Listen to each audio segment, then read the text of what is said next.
ಆಗಿರೋದಿಲ್ಲ. ನಾನು ನಿನ್ ಜೀವನದಲ್ಲಿ ನೋಡ್ತಾ ಇದ್ದೀನಪ್ಪ, ಅದೇ ನಂಗೆ ಸಂಕಟ ಆಗ್ತಾ ಇದೆ.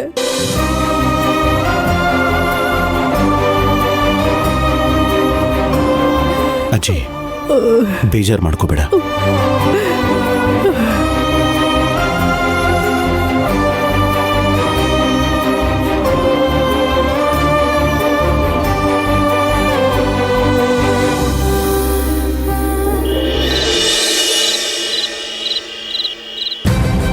ಛೇ, ಬಾವ ಹೀಗ್ ಮಾಡ್ತಾನೆ ಅಂತ ನಾನು ಅನ್ಕೊಂಡೇ ಇರ್ಲಿಲ್ಲ. ಹೋಗಿ ಹೋಗಿ ಆ ಜ್ಯೋತಿ ಮನೇಲಿ ಇರ್ತೀನಿ ಅಂತ 10 ದಿನ ಅನುಮತಿ ಕೇಳಿದಾನೆ. ಅವನ್ಗೇನಾದ್ರೂ ಹುಚ್ಚಿಗಿಚ್ಚಿ ಹಿಡಿದಿದ್ಯಾ ಅಂತ. ಯಾಕೋ ಹೀಗೆಲ್ಲ ಮಾತಾಡ್ತಾ ಇದ್ಯಾ? ಅದ್ರಲ್ಲಿ ತಪ್ಪೇನಿದೆ? ಅವನು ಅವನ್ ಸಂಸಾರನ ಉಳಿಸ್ಕೊಳ್ಳೋದಕ್ಕೋಸ್ಕರ ಪ್ರಯತ್ನ ಪಡ್ತಿದ್ದಾನೆ. ಪ್ರಯತ್ನ? ಏನಮ್ಮ ಪ್ರಯತ್ನ? ಪಂಚಾಯ್ತಿಲಿ ಆ ಜ್ಯೋತಿ ಮರ್ಯಾದೆ ಕೊಡದೇ ಇರೋಳು ಶಿವಣ್ಣಂಗೇನ್ ಮನೇಲಿ ಮರ್ಯಾದೆ ಕೊಟ್ಬಿಡ್ತಾಳ?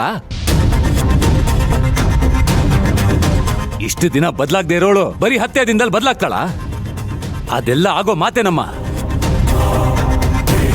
ನೀನೇನೇ ಹೇಳಮ್ಮ, ಬಾವ ತುಂಬಾ ದೊಡ್ಡ ತಪ್ಪು ಮಾಡ್ಬಿಟ್ಟ. ಪಂಚಾಯ್ತಿಲಿ ಆ ಜ್ಯೋತಿ ಮಾತಾಡಿದ ರೀತಿ ನನಗೆ ಕೋಪ ಉಕ್ಕಿ ಹರಿತಾ ಇತ್ತು.